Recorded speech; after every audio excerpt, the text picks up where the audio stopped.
One of my favorite things to do was to listen to her laugh.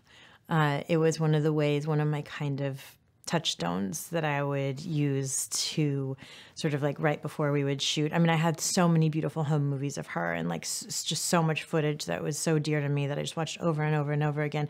But kind of like a shortcut for me was her laughter.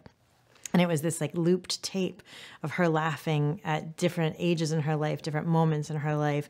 And I would go to it even before scenes that didn't encapsulate, didn't where she wasn't laughing or where that wasn't a part of it.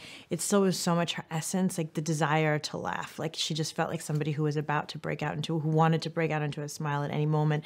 And there was just so much, like she was just so full of life. And the way that she laughed, the way that she gave herself over to her laugh, that really kind of summed her up for me. She always described herself as somebody who loved the desert. Like that's where she felt at home and that's where she wanted to be. And there's such beautiful footage of their family camping trips in the desert. And then as they go to a sort of colder, wetter climate, the internal and the external temperatures start to shift. Yeah, they're really like the two halves of Stephen, you know, the way that this married couple sort of balanced each other out and gave room for the other to fully express themselves. And you see that, you know, in their son, the way that they sort of commingled, like that is Stephen.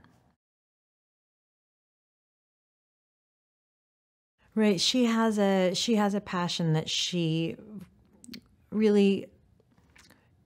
didn't live to the fullest expression. She didn't become a concert pianist, even though she could have become a concert pianist. I think in her son, she sees his ability to live his life completely as an artist. You know, I didn't have like a preconception of him. I didn't expect him to be one way, and then he surprised me by being another way. I was meeting him for the first time. I was completely open to who this person was without an idea of who they should be or who they were going to be. And who I met there was a person who's still deeply attached to their childhood and deeply attached to a sense of play and discovery and like moment to moment joy. And what I found was somebody who I had the most fun of my life with, and I couldn't wait to see what he was going to tell me and to see where that would take me and then to see where we would go from there. So it just felt like every day we built in this sort of, you know, imaginary world together. But he was so much my partner in that, and the most incredible actor's director.